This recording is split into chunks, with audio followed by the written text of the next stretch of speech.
Di sini kami dari kelompok B akan menjelaskan tentang estimasi. Pengertian estimasi sendiri adalah proses atau metode untuk memperkirakan nilai suatu parameter populasi berdasarkan sampel data. Estimasi sendiri ada dua jenis, yaitu estimasi titik dan estimasi interval. Untuk estimasi titik sendiri adalah metode untuk memberikan satu nilai terbaik yang merupakan perkiraan dari parameter populasi. Contohnya ialah menggunakan rata-rata sampel atau mean sebagai estimasi titik untuk rata-rata populasi atau population mean. Yang kedua ialah estimasi interval. Estimasi interval sendiri adalah metode untuk memberikan rentang nilai yang dipercaya mengandung nilai parameter populasi dengan tingkat keyakinan tertentu.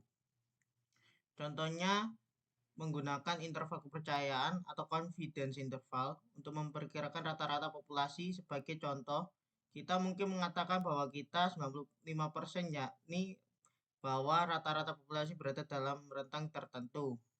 Untuk elemen penting sendiri dalam estimasi ialah sampel acak, ukuran sampel, dan perhitungan sampel. Sekian dari saya, terima kasih. Sekarang saya akan menjelaskan tentang poin estimator. Poin estimator ini merupakan nilai tunggal yang dipakai untuk menentukan estimasi parameter populasi. Notasi untuk poin estimator itu dapat dinotasikan dengan tanda hat. Nah, contoh penggunaan notasi ini itu dapat diaplikasikan pada mean, proporsi, standar deviasi, dan varians, di mana mean ini dapat dinotasikan sebagai antara X bar atau mu hat, untuk proporsi itu P hat, standar deviasi S atau sigma hat pangkat 2, dan varians itu dapat dinotasikan sebagai S pangkat 2 atau sigma hat. Nah, untuk interval estimator ini adalah interval yang digunakan sebagai estimasi untuk mengetahui populasi dengan tingkat kepercayaan tertentu. Notasi untuk interval estimator ini adalah CI kurung mu 1 min A. Nah, maksud dari notasi ini adalah CI itu merupakan confidence interval, mu itu adalah mean populasi dengan tingkat kepercayaan 1 minus alfa, dengan alfa sebagai tingkat signifikansi atau sebagai probabilitas kesalahan, dengan menyatakan parameter berada di luar tingkat kepercayaan. Kemudian bagaimana cara menentukan suatu confidence interval? Yang pertama, kita mengidentifikasi parameter apa yang menjadi masalah. Apakah parameternya adalah rata-rata, varians, atau proporsi. Lalu yang kedua adalah mengidentifikasi banyaknya populasi. Apakah dari parameter tersebut terdapat satu populasi atau dua populasi. Lalu jika parameter tersebut adalah rata-rata, kita mengidentifikasi berapa banyak sampel yang diambil, apakah di bawah 30 atau di atas 30. Kemudian kita mengidentifikasi apakah data tersebut berpasangan atau tidak jika parameternya adalah rata-rata. Kemudian kita menentukan rumusnya, menentukan nilai kepercayaannya, menghitung batas atas dan batas bawah, kemudian apa maksud dari perhitungan yang telah kita lakukan sebelumnya.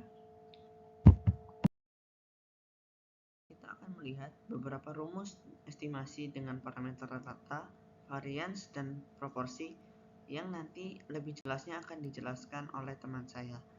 Nah, di sini kita akan melihat rumus dari estimasi rata-rata dengan pendekatan Z sampel besar di atas 30 atau varian populasi diketahui X bar plus minus Z alpha per 2 sigma dibagi akar N, di mana X bar adalah rata-rata sampel, Z adalah nilai Z untuk tingkat kepercayaan tertentu, sigma adalah standar deviasi populasi, dan N adalah ukuran sampel. Kemudian estimasi rata-rata pendekatan T dengan sampel kecil atau di bawah 30 dan varian populasi tidak diketahui. Dengan X bar adalah rata-rata sampel, T adalah nilai T untuk tingkat kepercayaan tertentu, S standar deviasi sampel, dan N adalah ukuran sampel.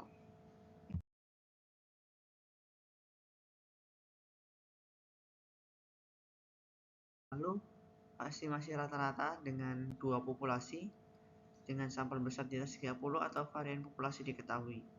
Di sini X bar 1 dan X bar 2 merupakan rata-rata sampel dari dua populasi. Z adalah nilai untuk tingkat kepercayaan tertentu. Sigma kuadrat 1 dan sigma kuadrat 2 adalah standar deviasi populasi. N1, N2 adalah ukuran sampel dari kedua populasi tersebut. Kemudian adalah estimasi rata-rata dua populasi dengan pendekatan T, yaitu sampel kecil di bawah 30 dan varian populasi tidak diketahui. Dengan X bar 1 dan X bar 2 adalah rata-rata sampel dari kedua populasi. T adalah nilai tingkat kepercayaan tertentu. S1 dan S2 adalah standar deviasi sampel. N1 dan N2 adalah ukuran sampel dari dua populasi.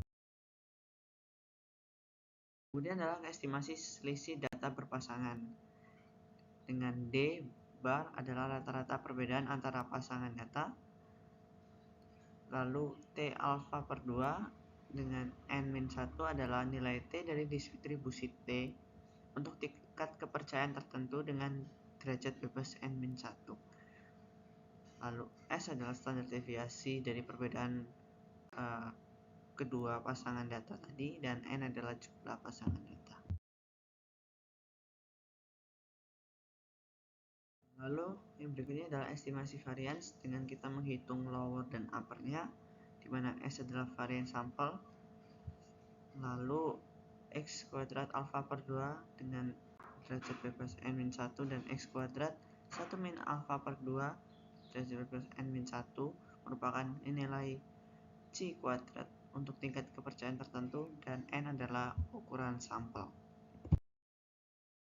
Kemudian ada estimasi rasio varians, di mana kita mencari nilai lower dan uppernya, di mana S1 kuadrat dan S2 kuadrat merupakan varian sampel dari kedua populasi, dan kita menggunakan nilai distribusi F untuk tingkat kepercayaan tertentu, dan juga DF1 dan DF2 merupakan derajat kebebasan dari kedua populasi.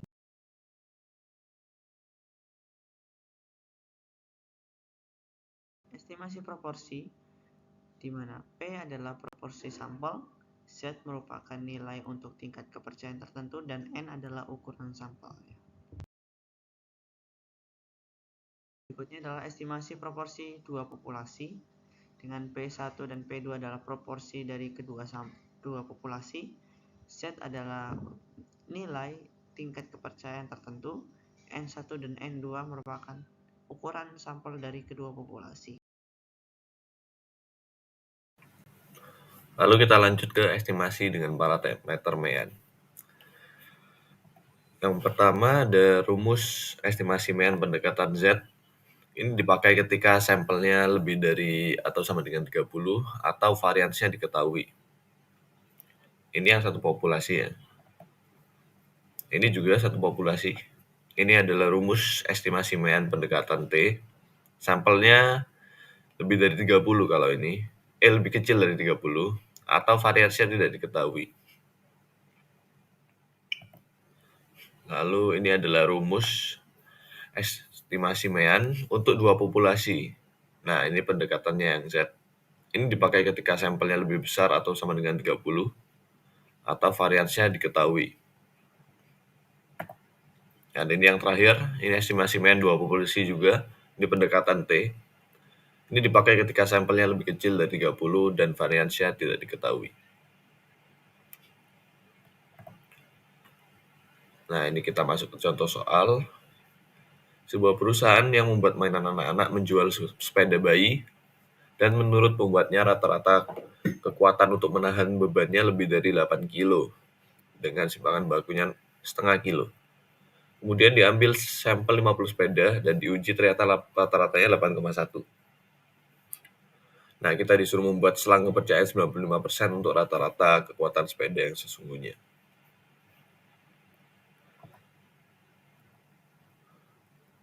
Nah, cara kerjanya adalah yang pertama-tama kita tuliskan dulu yang diketahui, yaitu rata-ratanya 8 kilo, simpangan baku setengah kilo, dan sampelnya 50 kilo. Nah, oleh karena ini satu populasi dan sampelnya lebih dari 30, maka kita pakai rumus yang pertama, yaitu estimasi mean pendekatan Z yang sampelnya lebih besar sama dengan 30. Nah, lalu kita masukkan ke dalam rumusnya.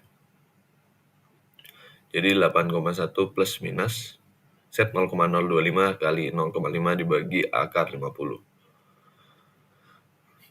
Lalu kita lanjutkan 8,1 plus minus 1,96 kali 0,5 dibagi akar 50. Nah, nanti hasil akhirnya adalah 8,1 plus minus 0,139. Nah, jadi kalau kita dikurangi dan kita tambah, itu adalah nanti hasilnya adalah intervalnya. Jadi artinya rata-rata kekuatan sepeda bayi tersebut antara 7,961 sampai 8,239 kilo dengan probabilitas 0,95. 7,961 adalah hasil dari kita mengurangi 8,1 dengan 0,139 dan 8,239 adalah 8,1 ditambah 0,139.